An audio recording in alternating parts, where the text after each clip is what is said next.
وعلی آلہ وصحبہ ومن والہ۔ محترم بھائیوں، بزرگوں اور پیارے ساتھیوں، السلام علیکم ورحمۃ اللہ وبرکاتہ۔ ہم آج کے دن کے اس درس میں دین کی بنیادی باتیں سیکھتے ہیں، وہ باتیں جو ہر مسلمان کے لیے ضروری ہیں، جن کا سیکھنا ہر مسلمان کے لیے ضروری ہے۔ ویسے ہی جیسے نماز پڑھنا، روزے رکھنا، زکوٰۃ دینا ضروری ہے، ویسے ہی دین کی یہ بیسک کے تعلیمات حاصل کرنا ہر مسلمان کے لیے ضروری ہے۔ تو آگے بڑھنے سے پہلے ہمارے پاس چند سوالات ہوں گے، میں پوچھنا چاہوں گا اپنے بھائیوں سے، بزرگوں سے، آپ جواب دیجیے۔ اسلام کے کتنے ارکان ہوتے ہیں؟ 5۔ کون بتائیں گے؟ جی بتائیے۔ پہلا کلمہ شہادت کی گواہی دینا، دوسرا نماز ہے، نماز ہے، اور تیسرا زکوٰۃ ہے، اور چوتھا رمضان کے فرض روزے رکھنا، اور ساتھ ہے زندگی میں ایک مرتبہ حج کرنا، کلمہ شہادت کی گواہی دینا، نماز قائم کرنا، زکوٰۃ دینا، رمضان کے روزے رکھنا، اور طاقت ہو تو زندگی میں ایک مرتبہ حج کرنا۔ ایمان کے ارکان کتنے ہیں؟ کون کون سے؟ کون بتائیں گے؟ ہاں آپ ہی لوگ بتائیں گے، اور کوئی دوسرے بھائی ادھر سے بتائیے کوئی۔ ایمان کے ارکان کتنے ہیں؟ 6 ہیں۔ کون کون سے؟ جی بتائیے۔ ہاں ہاں، اللہ پر ایمان لانا، فرشتوں پر ایمان لانا، کتابوں پر ایمان لانا، رسولوں پر ایمان لانا، آخرت کے دن پر ایمان لانا، اور اچھی بری تقدیر پر ایمان لانا۔ یہ ایمان کے وہ ارکان ہیں جن کی جانکاری ہر مسلمان کو ہونی چاہیے، یہاں تک کہ ہمارا چھوٹا سا چھوٹا بچہ ہے اس کو بھی پتہ ہونا چاہیے سب سے پہلے کہ ایمان جو دل میں ہوتا ہے وہ کیسے ٹھہرے گا دل میں، اس کے پیلرز کیا کیا ہوں گے۔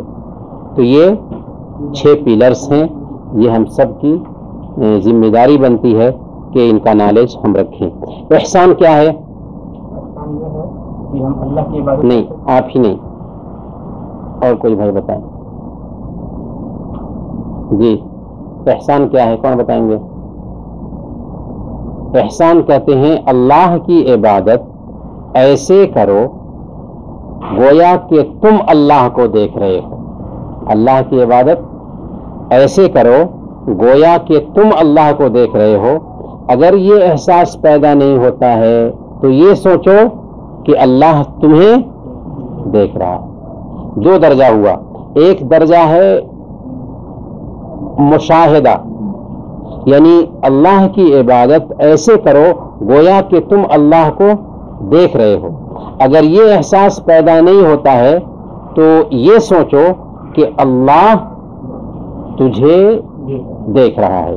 تو یہ ہوا احسان، یہ ہوا احسان۔ تو ہم نے جان لیا اسلام کیا ہے، ہم نے جان لیا ایمان کیا ہے، ہم نے جان لیا احسان کیا ہے۔ توحید کی کتنی قسمیں ہوتی ہیں؟ کون بتائیں گے؟ کتنی قسمیں ہوتی ہیں توحید کی؟ 3 قسمیں ہوتی ہیں، ربوبیت میں توحید، الوہیت میں توحید، اسماء و صفات میں توحید، یعنی اللہ کو رب ہونے میں اللہ کو ایک جاننا، عبادت میں ایک جاننا، اور اللہ کے ناموں اور اس کی صفتوں میں اللہ کو ایک جاننا۔ شرک کی کتنی قسمیں ہوتی ہیں؟ 2۔ کون کون سی؟ بڑا شرک اور چھوٹا شرک، شرک اصغر اور شرک اکبر۔ شرک اکبر کی کیا مثال ہو سکتی ہے؟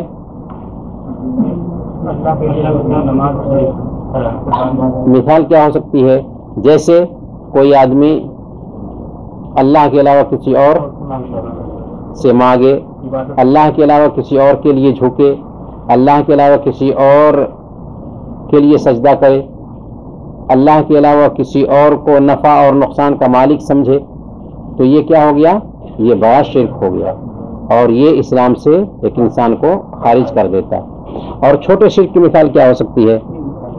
ہاں جیسے آپ ہی صرف بتائیں گے، اور دوسرے بھائی چھوٹے شرک کی مثال؟ ریا، جی ریاکاری اگر ہے تو ریاکاری بھی چھوٹا شرک ہے جی۔ اور کچھ اور بھی مثال ہے؟ اللہ کے علاوہ کسی اور کی قسم کھانا، یعنی قسم صرف ایک اللہ کی ہونی چاہیے۔ اگر کوئی آدمی جان کی قسم، باپ کی قسم، بیٹے کی قسم، آنکھ کی قسم، اس طرح کی قسمیں کھاتا ہے تو یہ بھی چھوٹا شرک ہوگا، بڑا جرم ہے۔ اور تیسری مثال ہم نے دی تھی، جیسے کوئی کہے اگر اللہ چاہے اور آپ چاہیں، یہ بھی چھوٹا شرک ہے۔ کہنا کیا چاہیے؟ اگر اللہ چاہے پھر آپ چاہیں، یہ کہہ سکتے ہیں، لیکن یہ نہیں کہہ سکتے اگر اللہ چاہے اور آپ چاہیں۔ اللہ کے نبی صلی اللہ علیہ وسلم نے بیان فرمایا، لا تقل ما شاء اللہ وشاء فلان، یہ مت کہو کہ جو اللہ چاہے اور فلاں چاہے، بلکہ کہو جو اللہ چاہے پھر فلاں چاہے، جو اللہ چاہے پھر فلاں چاہے۔ اس کے بعد ہم نے نماز کے ارکان جانا تھا۔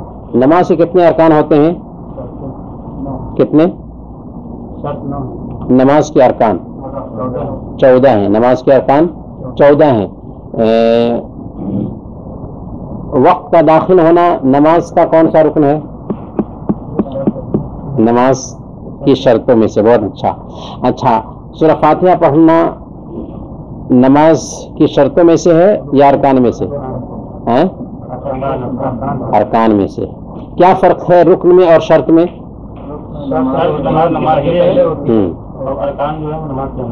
ہاں، نماز کے ارکان جو ہے نا، نماز کے اندر جو بیسک چیزیں ہوتی ہیں جن کے بغیر نماز ہی نہیں ہوتی، ان کو ہم ارکان کہتے ہیں، جو نماز کے اندر ہوتی ہے بیسک چیزیں۔ اور جو نماز سے باہر ہے، جس کے بغیر نماز نہیں ہوتی، شرط بھی نماز کے لیے ضروری ہے، شرط کے بغیر بھی نماز نہیں ہوتی، رکن کے بغیر بھی نماز نہیں ہوتی۔ شرط لیکن نماز سے پہلے ہوتی ہے، اور رکن جو ہوتا ہے نماز کے اندر ہوتا ہے۔ تو نماز کی شرطیں 8 ہیں، نماز کی شرطیں 9 ہیں، اور نماز کے ارکان 14 ہیں۔ نماز کی شرطیں 9 کون کون سی ہیں؟ اسلام، عقل، تمیز، وضو کا ہونا، گندگی سے پاک ہونا، قبلہ رخ ہونا، ستر چھپانا جی، اور وقت کا داخل ہونا، اور نیت دل کے ارادہ کا نام ہے۔ یہ 9 چیزیں نماز کی شرطیں ہیں۔ نماز کے ارکان کتنے ہیں؟ 14۔ کون کون سے؟ سب سے پہلے تکبیر تحریمہ، اسی طریقے سے طاقت ہو تو فرض نماز میں کھڑا ہونا۔ اگر سنت نماز ہے تو بیٹھ کر کے بھی نماز پڑھ سکتے ہیں، لیکن آدھا ثواب ملے گا۔ طاقت ہے تو فرض نماز میں کھڑا ہونا۔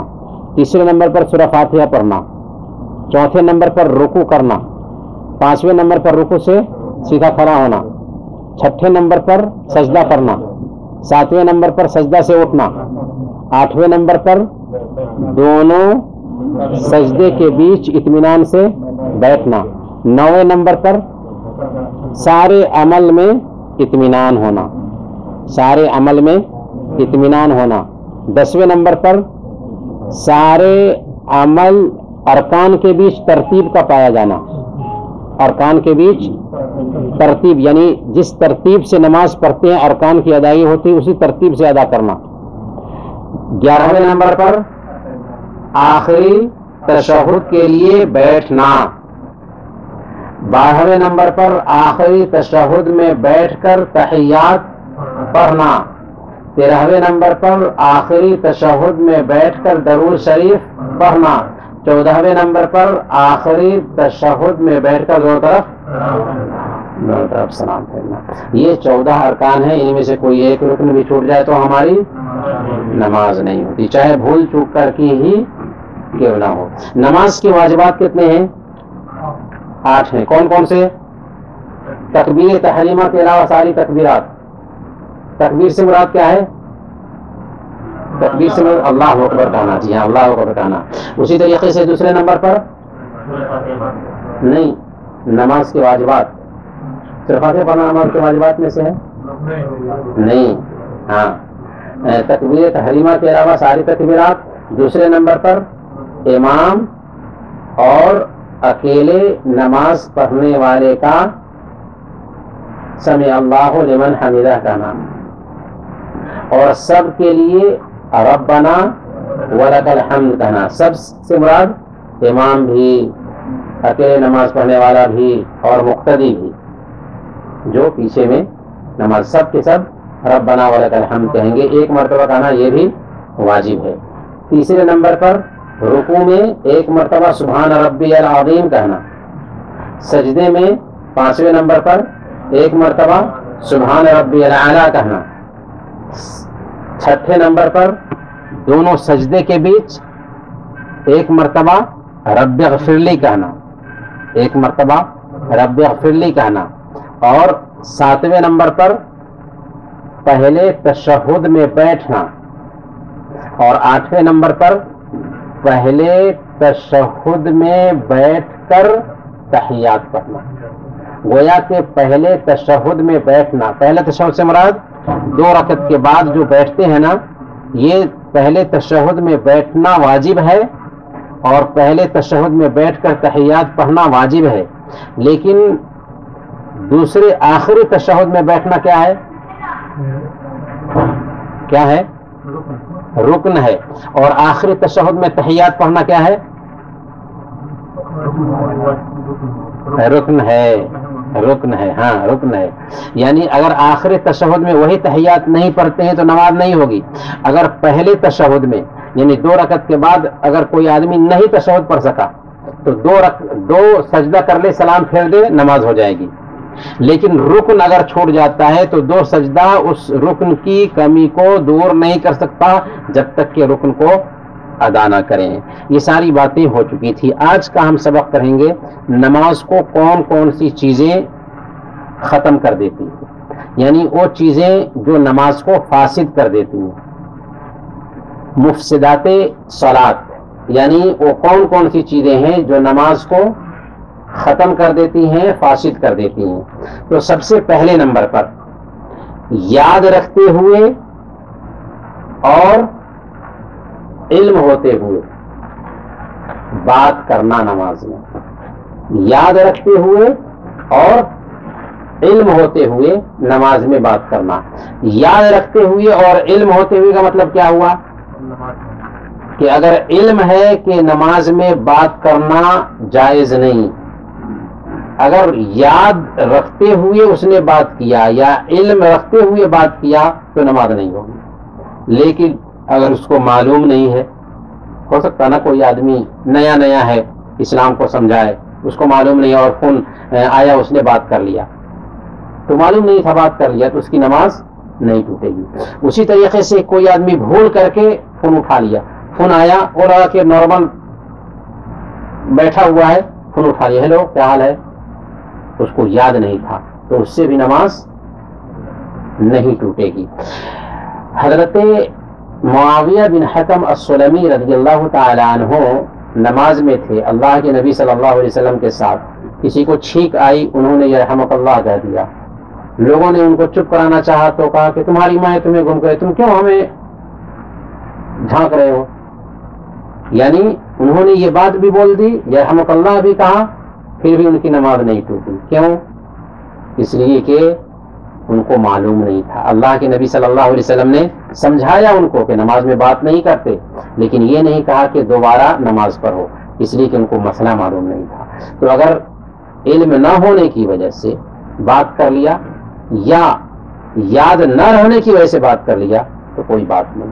لیکن علم رکھتے ہوئے اور یاد رہتے ہوئے نماز میں بات کرنے سے نماز ٹوٹ جاتی ہے.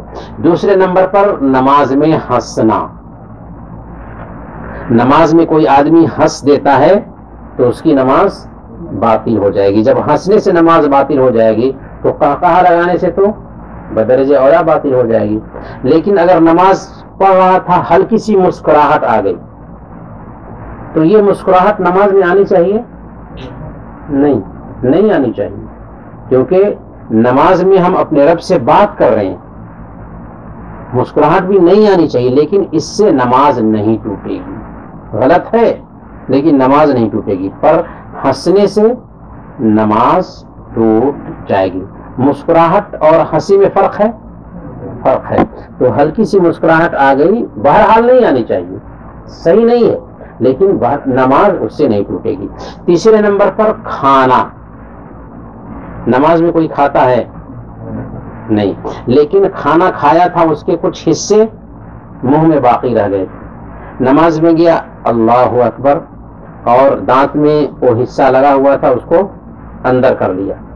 اس کی نماز ہوگی یا نہیں ہوگی؟ ہوگی یا نہیں ہوگی؟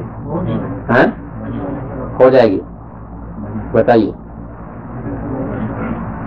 نہیں ہوگی کیونکہ اس نے کھانا کے دانہ کو اندر کر لیا ہے. اس کے لیے کوئی مقدار نہیں ہے کہ اتنی مقدار میں اگر اندر کیا ہے تب اس کی نماز نہیں ہوگی، بلکہ اس نے کچھ دانہ بھی اندر کر لیا، تو چونکہ وہ دانہ تھا اس لیے اس کی نماز نہیں ہوگی. ہاں اگر منہ میں تھا دانہ اور غیر شعوری طور پر اندر چلا گیا، چاہتا نہیں تھا وہ کہ اندر جائے، لیکن غیر شعوری طور پر، ایسا ہو سکتا ہے نا، بقیہ حصہ تھا اور نہ چاہتے ہوئے پھوک کے ساتھ اندر چلا گیا وہ دانہ، کوئی حرج نہیں، ہماری نماز ہو جائے گی. لیکن جان بوجھ کر کے کچھ بھی دانے کا حصہ اگر ہم نماز کی حالت میں نگل لیتے ہیں، ہماری نماز نہیں ہوگی، نماز ہماری ٹوٹ گئی. اسی طریقے سے ہم نے پانی پیا، اس کا کچھ حصہ منہ میں رکھ کر کے آئے اور ہاتھ باندھ لیا اور پھر اس کو نگل لیا، تب بھی نماز نہیں ہوگی، کیونکہ ہاتھ نیت باندھنے کے بعد، نماز میں داخل ہونے کے بعد ہم نے اس پانی کے کچھ گھونٹ کو نگل لیا ہے، تو اس سے بھی نماز نہیں ہوگی. لیکن تھوک آ جاتی ہے اور ہم نگل لیتے ہیں تو کوئی حرج کی بات نہیں، تھوک سے نماز نہیں ٹوٹتی، بلکہ اگر پانی کا گھونٹ ہم نے رکھا تھا منہ میں اور اسے پی لیا، نگل لیا، تو نماز ٹوٹ جائے گی. گویا کہ یاد ہوتے ہوئے اور علم رکھتے ہوئے، یاد ہوتے ہوئے اور علم رکھتے ہوئے نماز میں بات کرنا، دوسرے نمبر پر مسکرانا، تیسرے نمبر پر کھانا، چوتھے نمبر پر پینا. پینے سے بھی ہماری نماز ٹوٹ جائے گی. اور پانچویں نمبر پر شرمگاہ کا ظاہر ہو جانا. شرمگاہ مرد کے لیے اور عورت کے لیے ہماری شریعت نے طے کر دیا ہے. نماز میں مرد کے لیے ناف سے نیچے سے گھٹنے تک یہ شرمگاہ ہے، اور یعنی شرمگاہ جس کو چھپانا ضروری ہے مرد کے لیے، اور عورت کے لیے شرمگاہ سطر پورا بدن ہے، سوائے چہرہ اور ہتھیلی کے. یہ سطر نہیں ہے عورت کے لیے، ورنہ سارا بدن عورت کے لیے سطر ہے. تو سطر کو چھپانا، معاف کیجیے گا، شرمگاہ الگ ہے، سطر الگ ہے. تو سطر کو چھپانا یہ نماز میں ضروری ہے، مرد کے لیے، عورت کے لیے. اگر سطر کھل جاتا ہے، جو سطر چھپانا ضروری ہے، اگر وہ سطر کھل جاتا ہے نہ چاہتے ہوئے، تو فوراً اسے ڈھانک لیں گے. اگر کھل گیا اور نارمل ہم رہے، ہم نے نہیں ڈھانکا، تو اس کے باوجود بھی ہماری نماز ٹوٹ جائے گی، کیونکہ سطر کھلنے کے بعد ہمیں چاہیے تھا کہ اسے ڈھانک لیں. ہم نے نہیں ڈھانکا تو اس سے ہماری نماز ٹوٹ جائے گی. اسی طریقے سے قبلہ رخ سے بہت زیادہ ہٹ جانا، جیسے کہ قبلہ یوں ہے، اگر یوں ہو گئے کوئی حرج نہیں، یوں ہو گئے کوئی حرج نہیں، لیکن یوں ہو جاتا ہے کوئی آدمی یا اتر اور دکھن کی طرف پھر جاتا ہے، تو یہ بہت زیادہ قبلہ سے ہم ہٹ گئے. ایسی حالت میں ہماری نماز نہیں ہوگی، کیونکہ ہماری نماز فاسد ہو چکی ہے قبلہ سے بہت زیادہ ہٹ جانے کی وجہ سے. ساتویں نمبر پر نماز میں بہت زیادہ حرکت کرنا. نماز میں بہت زیادہ حرکت کرنا، ایسی حرکت کہ سامنے والا دیکھے تو سمجھے کہ یہ آدمی نماز میں نہیں. کبھی کبھار حرکت ایسی ہوتی ہے کہ پیچھے میں ہم تھے، آگے میں جگہ خالی ہو گئی، کسی کا وضو ٹوٹ گیا تو نکلے گا نا مسجد سے، سب سے نکلے گا، جگہ خالی ہو گئی، کیا ہمیں پور کرنا چاہیے ویسے ہی چھوڑ دینا چاہیے؟ پور کرنا چاہیے. تو اگر اس کے لیے ہم کو ادھر سے چل کر کے وہاں پر جانے کی نوبت آ رہی ہے تو یہ زیادہ حرکت نہیں ہے. اللہ کے نبی صلی اللہ علیہ وسلم نے ایسا کیا ہے. تو یہاں سے ہم آگے چل کے جا سکتے ہیں، لیکن ایسی حرکت کہ سامنے والا دیکھے تو سمجھے کہ یہ آدمی نماز میں نہیں ہے، گویا کہ یہ بہت زیادہ حرکت ہے. اور اس حرکت سے کیا ہوتا؟ نماز ہماری ٹوٹ جاتی ہے. اور 8ویں چیز جس سے نماز ٹوٹ جاتی ہے وہ ہے وضو کا ٹوٹ جانا. اگر وضو جاتا رہا تو ہماری نماز بھی ٹوٹ جائے گی. اب ہمیں چاہیے کہ نماز میں نہ رہے بلکہ نماز سے فوراً نکل جائے. نکلنے کا کیا طریقہ ہوگا؟ جی بہت اچھا، ناک پہ ہاتھ رکھ کر کے نکل جانا چاہیے، وضو کر کے آنا چاہیے. اگر 2 رکعت ہم نے پڑھ لی تھی تو کیا کریں گے؟ 2 رکعت کو مانیں گے یا نہیں مانیں گے؟ نہیں، 2 رکعت نہیں ہوئی. کیوں؟ ہمارا وضو ٹوٹ گیا. اس میں جب وضو ٹوٹ گیا اور پھر ہم وضو کر کے آ رہے ہیں تو اب اگر امام کے ساتھ 1 رکعت ملی ہے ہمیں تو اسی 1 رکعت کو شمار کرنا ہوگا، کیونکہ اس میں تو ہمارا وضو ٹوٹ گیا نا. جب وضو ٹوٹ گیا تو وہ رکعتیں بھی جاتی رہیں. تو اب اگر ہم کو 1 رکعت امام کے ساتھ ملی ہے تو بقیہ رکعتیں ہم ادا کریں گے. تو یہ وہ چیزیں ہیں جن سے نماز فاسد ہو جاتی ہے. وضو کی شرطیں کتنی ہیں؟ وضو کی شرطیں 6 ہیں. وضو کی شرطیں 6 ہیں. کون کون سی؟ شرط وہ ہے جو کام سے پہلے ہوتا ہے. نماز کی شرطیں ہم نے کہا تھا نماز سے پہلے ہے، تو وضو کی شرطیں کیا ہوں گی؟ وضو سے پہلے ہوں گی. تو کیا کیا چیزیں ہیں جو وضو کے لیے شرط بنتی ہیں؟ پہلے نمبر پر اسلام، دوسرے نمبر پر عقل، اور تیسرے نمبر پر تمیز.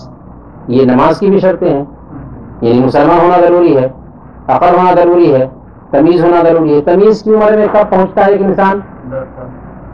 10 یا 7 سال کی عمر میں.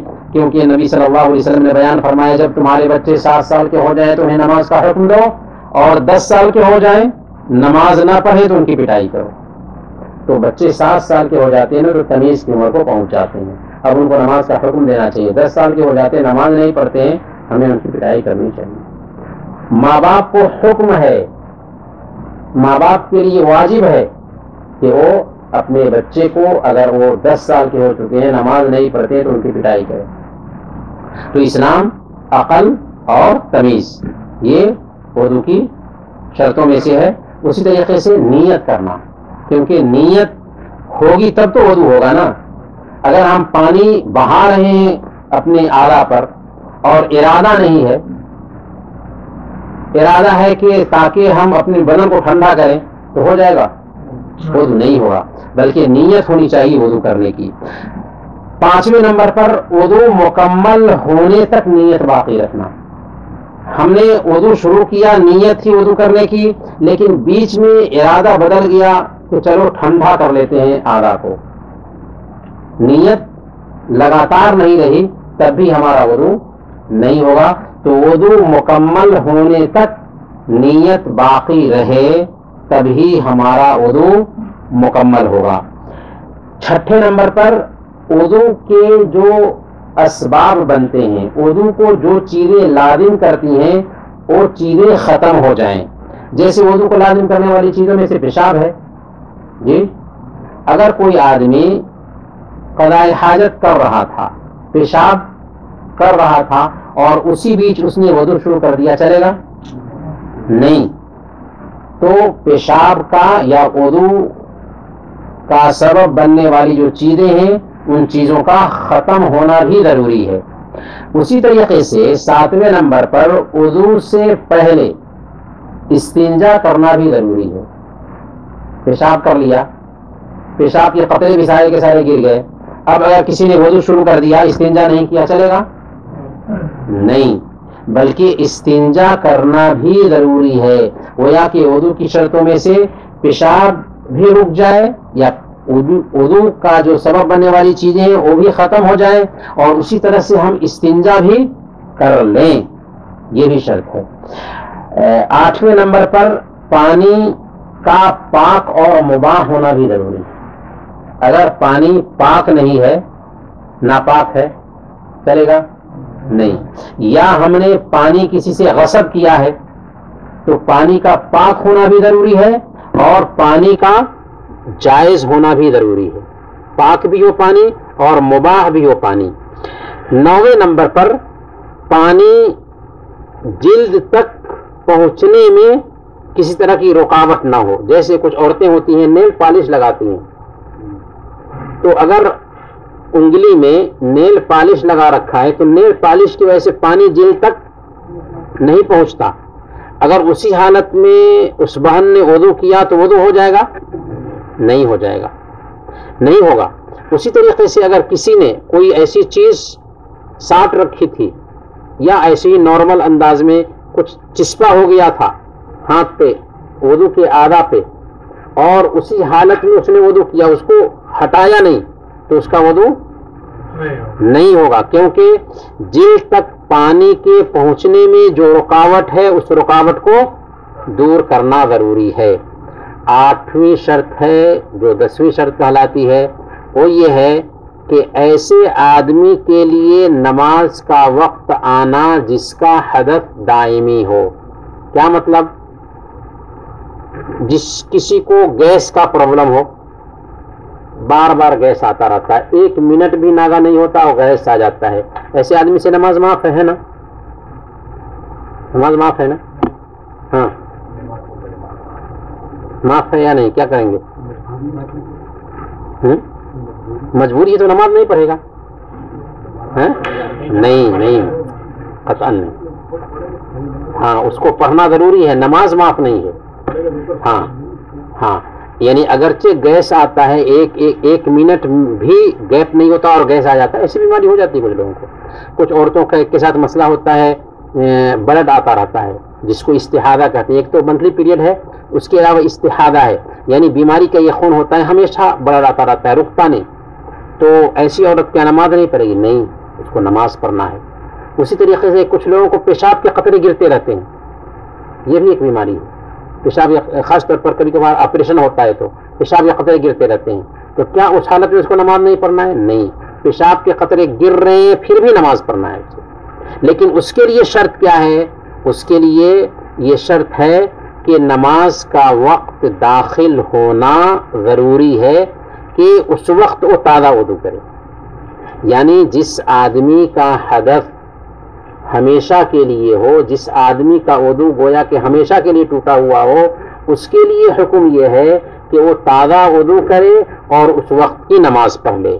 اسی وضو سے وہ پھر ظہر کی نماز پڑھی تھی تو عصر کی نماز نہیں پڑھ سکتا، کیونکہ اس کا حدث دائمی ہے، ہر وقت وہ اس کے پاس وضو نہیں رہتا، تو ایسی حالت میں حکم کیا ہے کہ وہ تازہ وضو کرے، چاہے پیشاب کے قطرے آتے ہوں، چاہے گیس کا پرابلم ہو، چاہے استحاضہ عورتوں کے لیے مسئلہ ہو، ایسے سارے لوگوں کے لیے، ساری بہنوں کے لیے حکم یہ ہے کہ وہ تازہ وضو کر کے نماز پڑھنے جائے اور حفاظت کی چیزیں، ٹیشو پیپر ہے یا جو بھی ہے، حفاظت کی چیزیں استعمال کر لے۔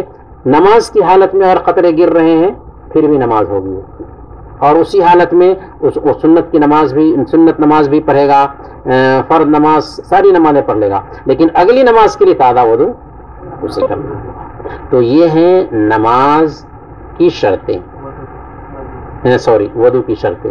سوال ہے جو آپ نے 8ویں شرط بتائی ہے، نیل پالش وغیرہ ہو تو وضو نہیں ہوتا، اگر چہرے میں کوئی کریم لگا لے یا آئل لگا لیتا ہے تو بعد میں وضو کرنا چاہے تو کیا وضو ہو جائے گا؟ ہاں، ایک بہت اچھا سوال کیا آپ نے۔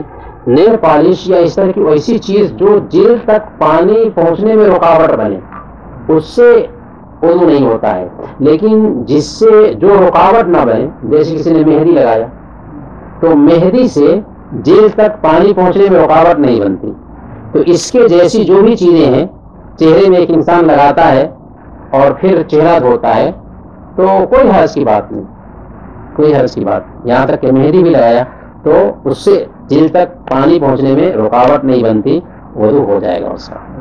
جی بات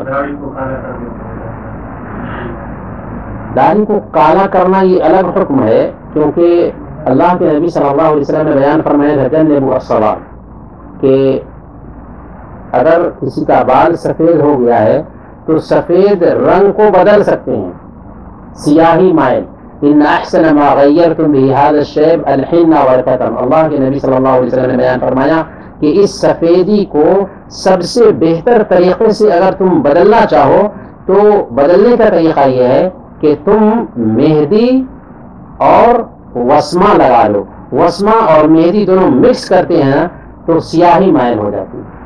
خالص ریڈ کلر کا نہیں ہوتا بلکہ کالا بھی ہوتا اور لال بھی ہوتا. دونوں مکس اگر کر کے ہم کلر استعمال کر رہے ہیں تو اچھی چیز ہے، یہ اچھی چیز ہے، لیکن خالص کالا رنگ استعمال نہیں کرنا.